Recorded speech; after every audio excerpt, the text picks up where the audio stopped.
Let's talk about what you brought to Okay. KPMG. You know, what unique skill set and sort of marketing expertise do you think you brought to the firm that it needed at the time? I think to their credit, they were looking to kind of go outside the mold a little bit. So many of the professional services firms have people that have been in the industry for a long period of time. They were willing to take a risk, if you will, on someone that had some experience, but more broadly worked in other industries. So I think what they were looking for that I brought was a couple things.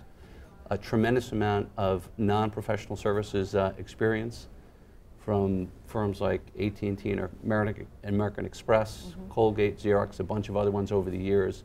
So bringing that industry knowledge in terms of how marketing worked in non-professional services firms, I think was one. So the industry expertise, and also someone who is much more deeply grounded in integrated marketing. So admittedly an overused term, but having a pretty deep background in from advertising to digital to PR to events and things like that, traditionally is not where a lot of firms will focus. It's much more maybe either having a partner rotate to kind of look over the function or having someone from the industry. So I think the integrated marketing expertise and quite frankly the non-professional services experience is what they were looking for that ended up being a great fit. So what was there and is today KPMG's primary brand challenge, if you will? Well, it's kind of an interesting thought. That was one of the kind of big reasons that I was brought in. I think more broadly, kind of the understanding and belief that while I've had a marketing group for many, many years, that there was a lot more that marketing could do to drive the growth agenda of the firm.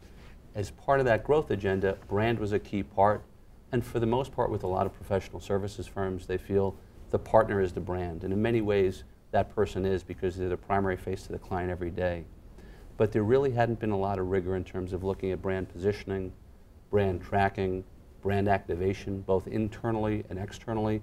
And I think it's really that kind of hopefully science and discipline and hopefully creativity that they were looking for with the brand. So we're actually in the process now of doing a tremendous amount of work, everything from higher purpose work, where you hear a lot about purpose-led organizations, to brand strategy, brand tracking, and then ultimately culminating in a brand activation program probably for next year.